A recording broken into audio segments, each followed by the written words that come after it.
é o Evangelho segundo Jesus, a luz do mundo, a verdade que vence toda treva, o caminho que tira toda confusão. Mateus, em Mateus, no Evangelho segundo Mateus, Mateus era aquele publicano de Cafarnaum, maioral, maior de todos os cobradores de impostos daquela região da Galileia, com sede em Cafarnaum.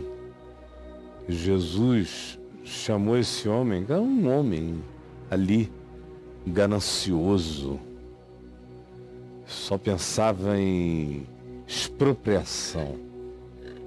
Ele vivia de ver quanto todos estavam lucrando e cada um para meter a mão. E ele não só cobrava a taxa do imposto, por exemplo, do Império Romano, mas ele colocava as sobretaxas. Ele recebia pedidos especiais da aristocracia de Jerusalém. Ele fazia negócios e negócios e era um grande traficante de influência. Na região ele comandava tudo que dizia respeito à cobrança de impostos. Imagina o poder imediato local que esse homem tinha e como era a alma dele. Como era a alma dele. A gente lê aqui, parece que o cara que escreveu caiu do céu, do espaço, mas não. Ele teve uma história tomada por um espírito estranho. Ele carregava a força da ganância, o olhar da cobiça, da observação, não só acurada, mas também invejosa. E quando ele desejava que alguma coisa desse certo na vida de alguém, é só porque quanto mais a pessoa prosperasse do ponto de vista material, mais ele estava enriquecendo. Ele era um sanguessuga econômico-social e que olhava a vida com essa psicologia do observador do enriquecimento para buscar a apropriação daquilo que era o trabalho do outro. E a taxa ou imposto podiam ser legais porque a tirania determina as legalidades, ou o Estado com poder absoluto, ou o que quer que seja a instituição que represente o absoluto coletivo, determina coisas que se tornam leis e que se as transgride, você é considerado um criminoso, não porque você tenha feito algo errado, mas porque você fez algo que aquela lei, que não é uma lei da vida, na maioria das vezes, essa lei é uma lei da ganância, da maldade, da perversidade, da apropriação. No caso de Roma, e Mateus trabalhava em última instância para Roma, todos os habitantes de Roma não trabalhavam. Roma vivia como um grande sanguessuga e viveu como uma chupadora de sangue, como um grande dragão sanguinário, segundo a linguagem do Apocalipse. E os que se submetiam a essa cadeia se tornavam conforme esse espírito. E esse homem Zaqueu não era um publicano especial que vivia em conflito desde a infância, que sofreu muito ganhando dinheiro, porque tinha uma vocação franciscana. Não, ele era um cara do meio que funcionava direito e que tratava com tosquice, com rudeza o seu próximo. E Jesus um dia depois de já observar esse homem, o evangelho que Mateus escreveu, que eu estou lendo aqui, diz que Jesus conhecia um peixinho, por exemplo, no mar da Galileia. É Mateus quem narra essa história. Jesus com Pedro e os cobradores de impostos, cobrando o imposto das 2 dracmas. Mateus 18. Nesse caso, era o imposto do templo. O templo também cobrava um imposto pesado para sustentá-lo, em nome de Deus. E é Mateus quem narra esse episódio. E Pedro pergunta a Jesus: olha, estão querendo saber se você paga imposto ou não paga imposto. Aí Jesus disse: não há a menor necessidade, não haveria. De quem cobram os reis da terra impostos? Dos seus próprios filhos ou dos seus cidadãos vassalos? E Pedro disse: dos escravos, dos vassalos. Jesus disse: logo, se eu fosse usar a lógica de Roma, eis aqui quem está acima de César. Logo, eu não pagaria impostos mais para que não os escandalizemos. Vai até ali ao mar da Galileia e o primeiro peixe que tu fisgares, tira-o, porque tu encontrarás dentro dele 2 estáteres, que era o equivalente ao que se poderia pagar impostos anuais de 2 indivíduos. Vai e paga por mim e por ti. É Mateus quem registra isso. Ele tem olhos para perceber isso, ele registra, e João não toca no assunto, tampouco Marcos, tampouco Lucas, mas Mateus viu aquilo porque era do ramo, percebeu mais. Ele tinha sido treinado para aquilo a vida inteira. E aqui está ele escrevendo isso. E ele é essa pessoa com essa história. Um problema nos olhos, um problema no olhar, um problema na ganância. Ganância é uma doença do olhar. As cobiças são doenças do olhar. A inveja é uma doença do olhar. A observação judiciosa é uma distorção do olhar, quando você olha para tudo assim, procurando judiciosamente erro, equívoco ou transgressão, sem descanso. E ele era assim, até o dia em que Jesus disse: vem, Mateus, vem comigo. E o que se diz é que ele largou tudo na coletoria, na receita, no lugar onde ele ficava fazendo todas as cobranças. Ele largou absolutamente tudo e seguiu com Jesus. E agora, algumas décadas depois, ele está escrevendo palavras de Jesus, dentre elas essas que eu lerei. São os olhos a lâmpada do corpo. São os olhos a lâmpada do corpo.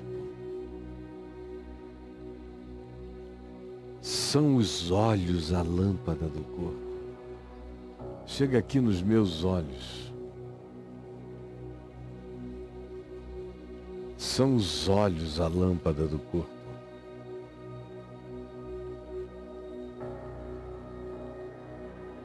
É claro que os cegos, os deficientes visuais que estão me assistindo aqui, sabem que a gente cobiça não com globo ocular, e que a gente enxerga a vida não com globo ocular, mas sim com os olhos do coração, aonde cabem cobiças, desejos, ganâncias, invejas, aonde também podem caber boas percepções, um modo diferente de ver, até porque a intenção original que aqui se manifesta é positiva. Não se diz que os olhos são a viseira do corpo, ou do ser, corpo que entra como o elemento total da manifestação humana plena na história. É o ente orgânico, o ente psíquico e o ente espiritual. Essa totalidade, essa síntese. É isso que se chama de corpo aqui. É a junção, é a convergência disso tudo. São os olhos, a lâmpada do corpo, pressupõe o que lâmpada sugere, luz. Fala de iluminação. Você tem olhos para enxergar, para não andar no escuro, para se poupar, para não se ferir, para não tropeçar. É uma das grandes ênfases do Novo Testamento, associadamente a olhos e luz, é não tropeçar. Para saber o caminho, é uma grande ênfase. Para não se deixar enganar. O espírito da relação com a ideia de luz nos evangelhos, segundo Jesus, tem essas ênfases que eu acabei de descrever. Portanto, a expectativa é positiva. Deus me deu a capacidade de percepção, de multissensorialidade, de instinto, que é um modo de ver, o instinto enxerga, e a intuição, que enxerga para além do olhar, para além da visão, que vai para além da razão, a intuição. Os olhos, esses olhos aqui não são o globo ocular, é a consciência. É uma expressão para designar a percepção. O que Jesus está dizendo é: a tua percepção tem que ser luz para ti. O teu discernimento tem que te iluminar. O que você tem como consciência não pode ser um ente obscurecido, tem que ser uma dimensão como o sol a pino em você. Tem que crescer, tem que virar um dia perfeito de compreensão, de entendimento, cada vez maior, de ilusão vencida todo dia. Porque você vê e você escolhe o que é bom, o que faz bem. Você sai do tropeço, você evita a morte, as visitações dela. Ela está sempre rondando. Não é em volta como na forma dessas tentações convencionais, é na forma do mal que nos habita. O perigo não está fora de mim, o perigo habita a minha mente. O meu interpretar, o significado que eu dou ou não dou às pessoas ou às coisas. É aí que está o olho. É aí, a partir desse lugar cognitivo, que a gente vê. Que eu vejo, que você vê.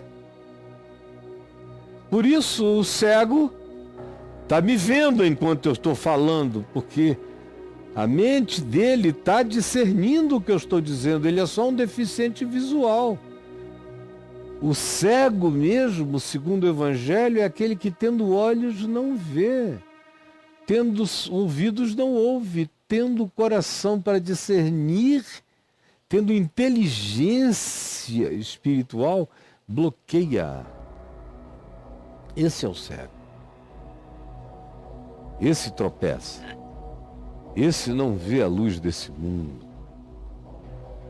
Mas Jesus disse, e quem está escrevendo isso, e o único que praticamente viu essa, embora Lucas tenha mencionado em Lucas 11, essa frase, mas em Mateus ela é significativa porque ele é o homem dos olhos, do imposto, da ganância, do dinheiro, da cobiça. Ele é o cara que relata como tinha um peixinho com uma moeda entalado com ela no fundo do mar da Galileia. Só um cara com todo aquele treino de impostos é que se importa tão profundamente com a história, por isso só ele a relata. E diz aqui, esse homem dos olhos, o apóstolo do olhar. São os olhos a lâmpada do corpo.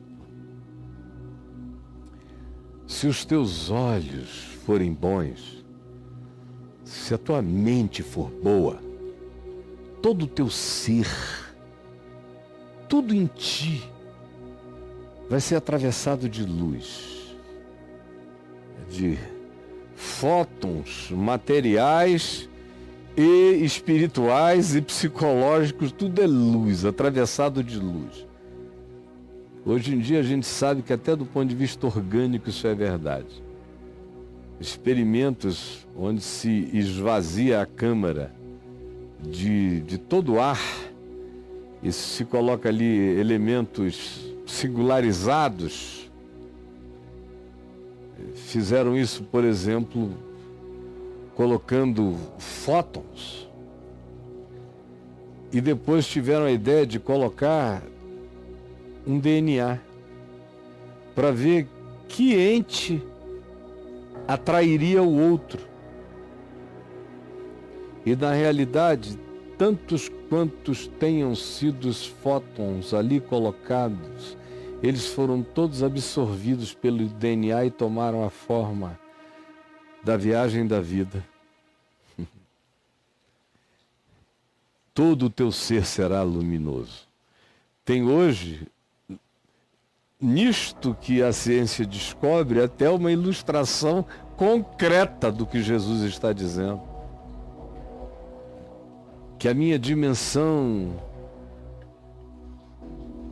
cada vez mais espiritual pode ser totalmente absorvida por mim. Eu estou aqui para absorver luz, para comer luz, para fazer uma espécie de fotossíntese espiritual, para que eu me torne cada vez mais luz. E o que é isso? É uma coisa mística, mágica? Não, segundo Jesus, ele é a luz. Ele é o Evangelho. O Evangelho é a lei da vida, são os princípios que Jesus diz que através deles a vida foi criada e para o significado deles ela existe. Então, o chamado do Evangelho é para o que o Evangelho propõe. O que é que o Evangelho propõe? O meu mandamento é este, que vos ameis uns aos outros. Pouco é necessário ou mesmo uma só coisa. Que coisa é essa única que é singular e necessária? Que vos ameis uns aos outros, assim como eu vos ameis. Ama o teu próximo como a ti mesmo. Busca isso. Tanto mais quanto seja nessa direção que tu andes, mais na luz tu estarás. Isto é andar na luz, como ele está na luz. É encontrar o outro, é perdoar o outro, como João diz na primeira epístola dele. É buscar encontro, reconciliação. É tirar o vazio da indiferença, da separação, da inimizade, da oquidão. Você está me entendendo? Ou eu estou divagando para você? Estou tentando transformar coisas abstratas em realidades concretas, porque o efeito é concreto na vida da gente. Andar na luz, ser luz, vós sois a luz. Quem anda na luz vira luz, e a gente vira luz absorvendo o Evangelho, a luz, deixando que do DNA ao meu espírito tudo seja uma absorção dessa luz da vida, que tem o seu demonstrativo no mundo físico e tem o seu demonstrativo na dimensão existencial pela obediência ao Evangelho. Quando a gente pratica o Evangelho, a luz vai acendendo. E ela vai ficando cada vez mais forte. É como a palavra que Jesus usou, dínamos, ou dunamis, que é o do dínamo da bicicleta, por exemplo. Quando eu era criança, as bicicletas tinham um dínamo.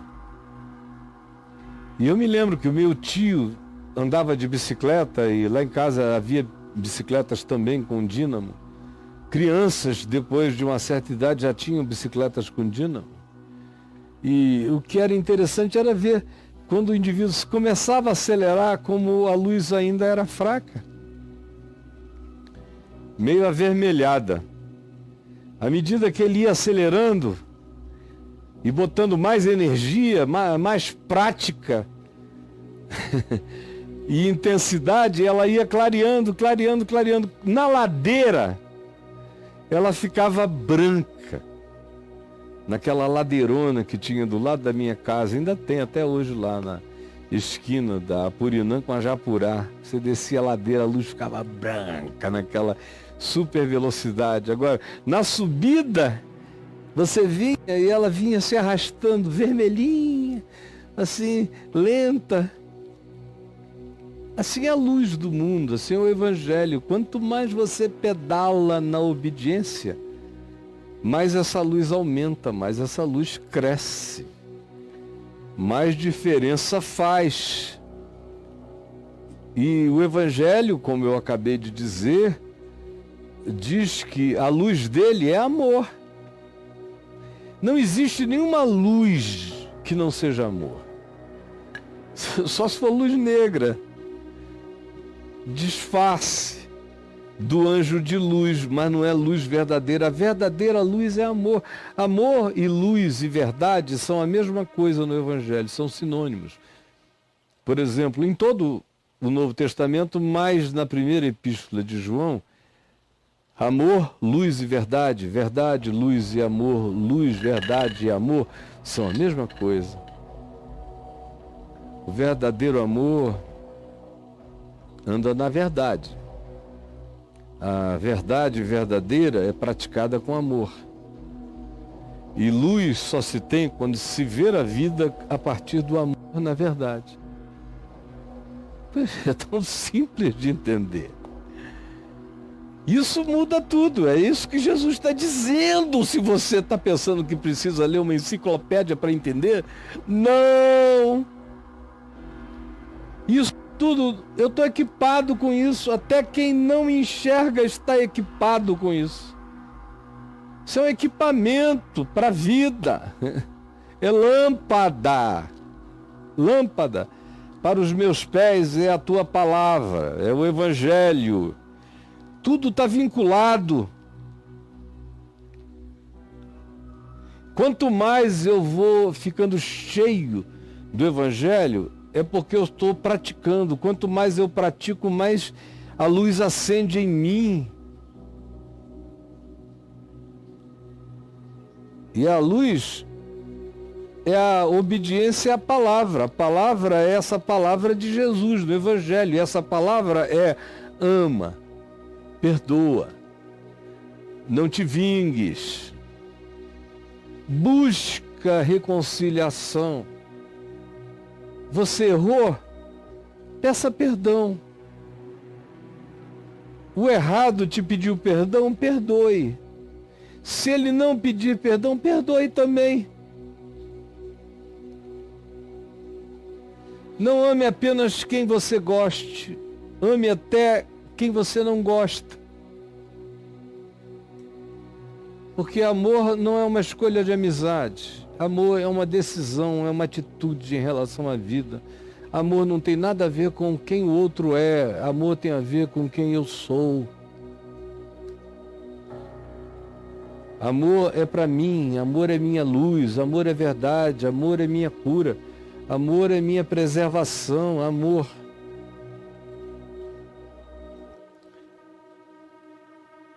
São os olhos a lâmpada do corpo. Se os teus olhos, se a tua percepção for boa, todo o teu ser, em todas as camadas e dimensões, das concreções aos elementos mais abstratos e intangíveis da tua vida e da tua existência, tudo será luz. Quanto mais você se alinhe, tanto mais você será um ente de luz, atravessando esse mundo tenebroso. Um ente de luz atravessando esse mundo tenebroso. Se os seus olhos espirituais pudessem se abrir, você iria ver o que Jesus via.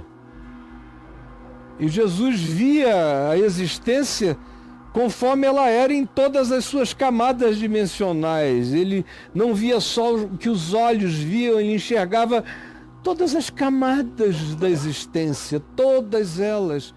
Por isso ele trata com tanta familiaridade o teu ser será luminoso, porque é assim que ele vê. Ele vê quem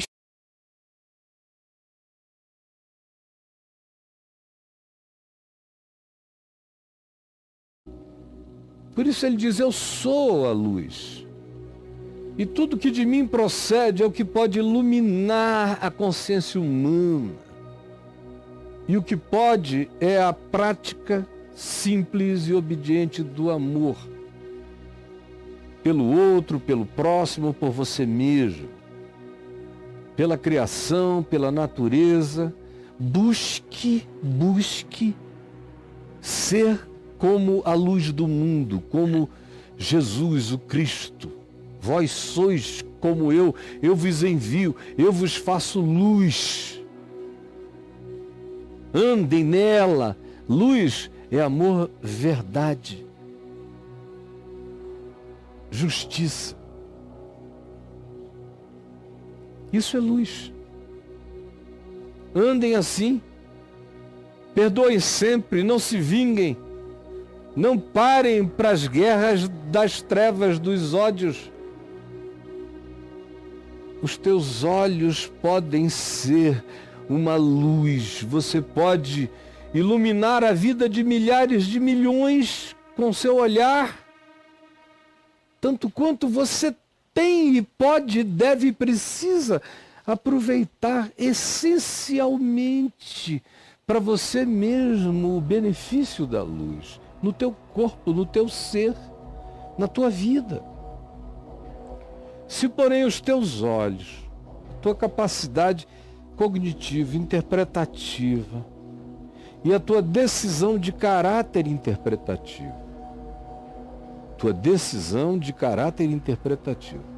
forem maus, se houver essa tendência à malignidade, tem gente que carrega uma tendência à malignidade. Infelizmente,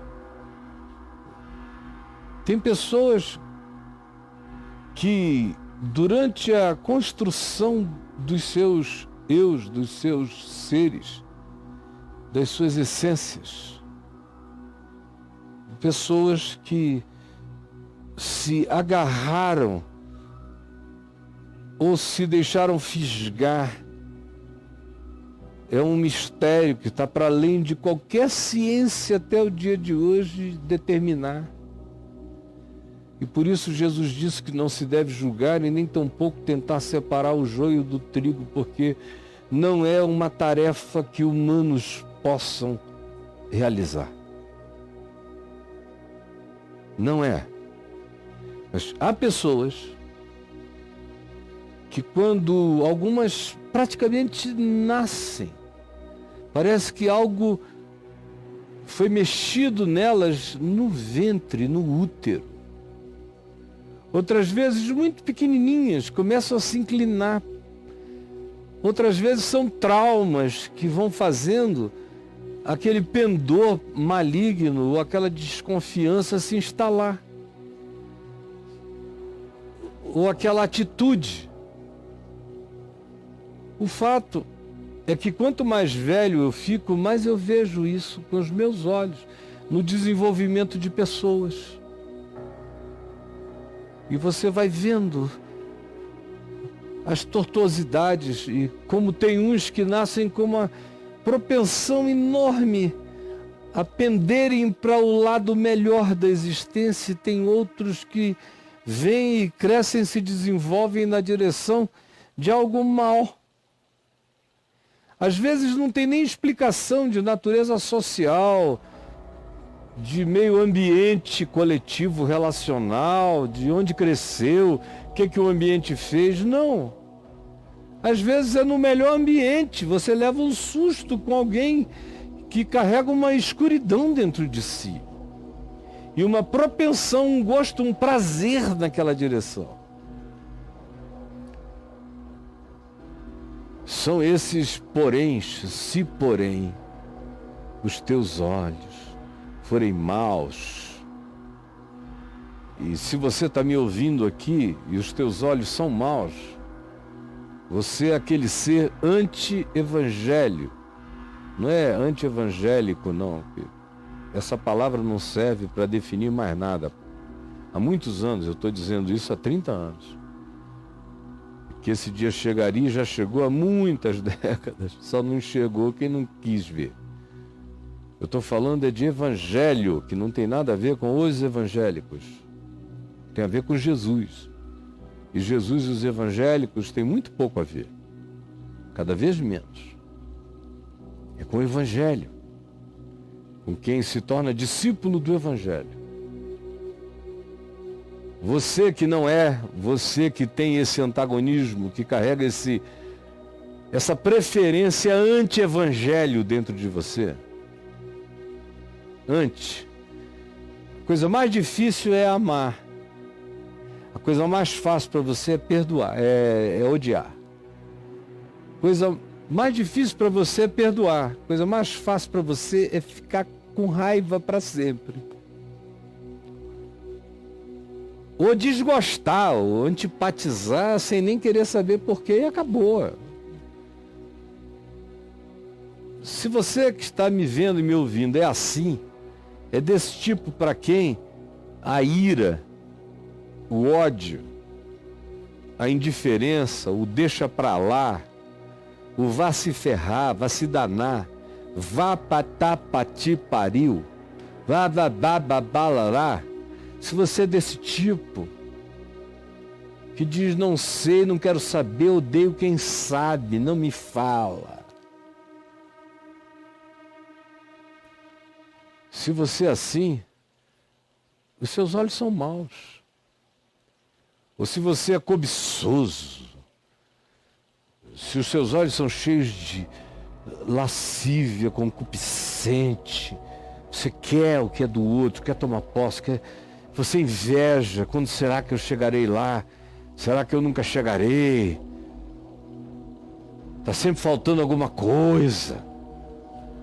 Não há nunca nenhum contentamento, é sempre descontente. Então é porque os teus olhos são maus. Inveja, comparação, racismo, preconceito de qualquer natureza. Detesto gente feia. Meu Deus, como está crescendo o grupo daqueles, não só de racistas, que sempre estiveram aí, e é perverso, é demoníaco isto, quanto também de preconceitos de todas as naturezas, inclusive preconceito estético. Eu tenho visto pessoas que odeiam outras pessoas. Você pergunta, é por causa do caráter? Não, é bom caráter. É por causa da idiotice que fala? Não, não fala idiotice não. É por causa de corrupção? Não está longe da corrupção. É pelo que eu não suporto olhar para aquela pessoa. Ela é feia. Me dá asco. Aí vão botando apelidos nessa coisa. Vira fobia. Feiurofobia. Gordofobia. Aí vem. Vira fobia. Homofobia. Parece que se puser uma nomenclatura grega, está justificado, está explicado. Não está não, meu amigo. Você continua a ser mal. A ter um olhar mal, uma mente má, interpretações más. Por isso, todo o teu corpo é treva. Você é um movimento da escuridão. Você pensa que enxerga, você não está enxergando nada. Como diz a Escritura, aquele que odeia anda em trevas. Diz que o ódio lhe cegou o entendimento, lhe cegou os olhos. O ódio cega. A cobiça cega. Assim como o amor ilumina. O ódio pode até não atrapalhar a sua funcionalidade perversa, a sua inteligência perversa. Mas ele matará completamente a chance de que algum dia você seja sábio. Porque só os que amam se tornam sábios, sensatos. Porque não há comunhão entre a luz e as trevas, assim como não há comunhão entre a sabedoria e o ódio. O ódio é homicida, o homicida é cego, nada vê, enxerga nada. Toda antipatia tira a inteligência emocional e espiritual e tira a racionalidade funcional para o médio e para o longo prazo. Porque quem quer que pense na vida com amor, trata o presente e o futuro com graça. Não só o dia de hoje, mas o de amanhã e qualquer outro dia. Você vai preparando a vida, o amor prepara a vida. Ao invés de só pensar em si, destruir a existência. Não conseguem pensar nem na sequência biológica, nem nos filhos. Portanto, se é assim, se o que em ti deveria ser luz, que a tua consciência, que é sopro de Deus, que é dom de Deus, você foi feito para ser Deus conosco. Eu fui feito para ser Deus contigo. Eu sou filho de Deus. O meu chamado é para imitar meu Pai que está nos céus. E Jesus é o primogênito entre muitos irmãos para eu aprender a ser gente com Ele. Para eu aprender a ter mente com Ele. Para eu aprender a ser inteligente com Ele. Para eu aprender a sabedoria com Ele. Para eu aprender a fugir do mal e me livrar do mal com Ele. Aí você diz, mas Ele não terminou numa cruz? Não. Ele ressuscitou ao terceiro dia. É isso que vocês parecem que não entendem nunca. Ele venceu. O amor vence. O pessoal fica impressionado com a cruz. Pouca gente enxerga a ressurreição dos mortos. Agora, lembra do que eu falei no início?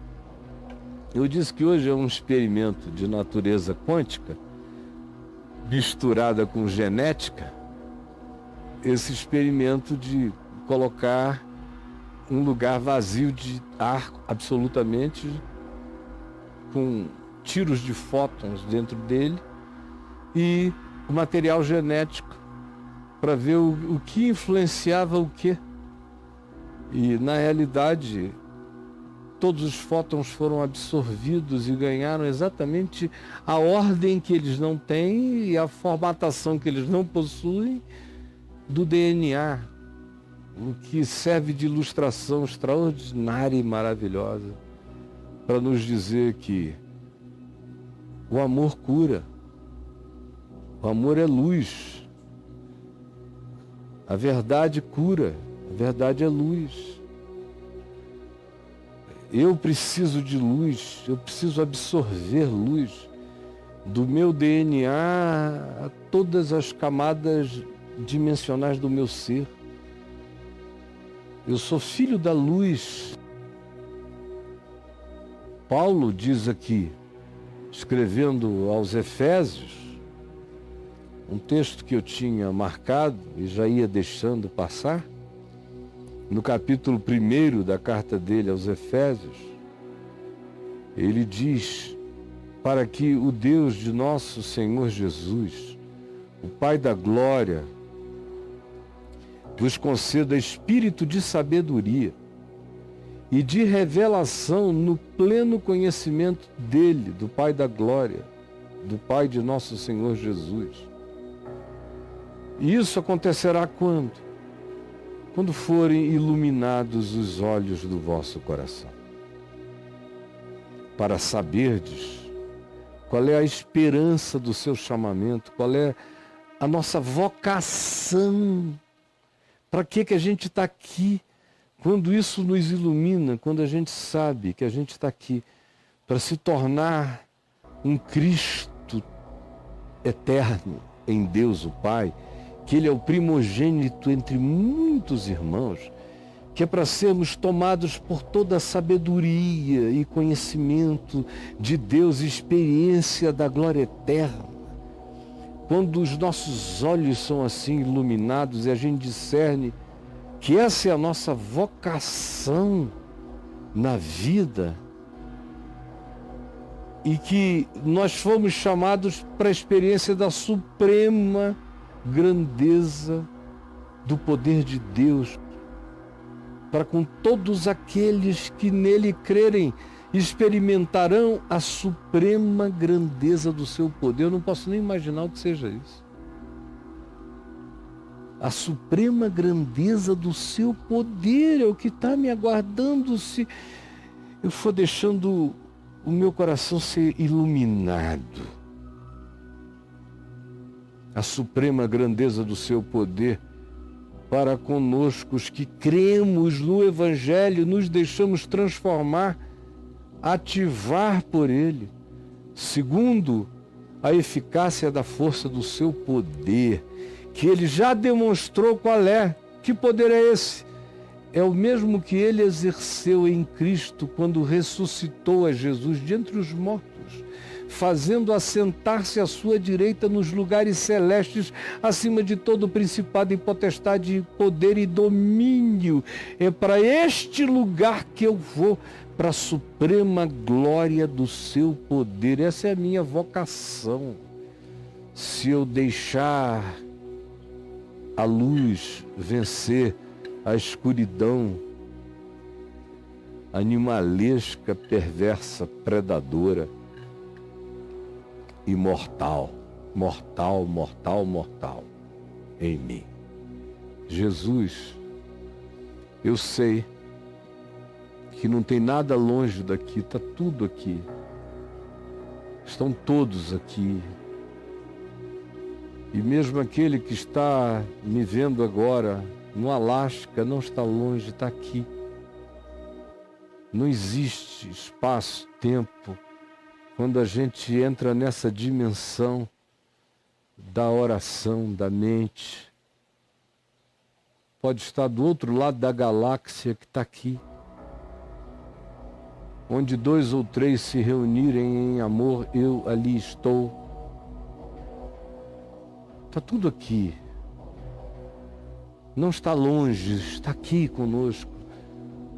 Eu sei que o que eu estou fazendo aqui é mais forte do que qualquer decreto humano assinado em qualquer instância de poder ou potestade terrena ou celeste. Eu sei que há um cetro espiritual na confissão dessa verdade.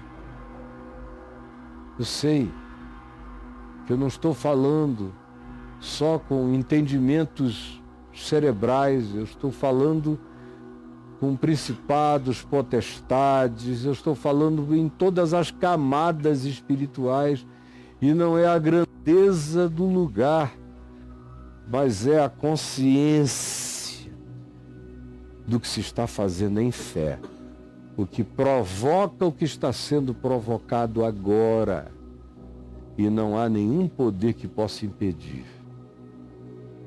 Faze e age conforme o teu espírito. É o que eu te imploro no coração de cada um, em nome de Jesus. Amém e amém.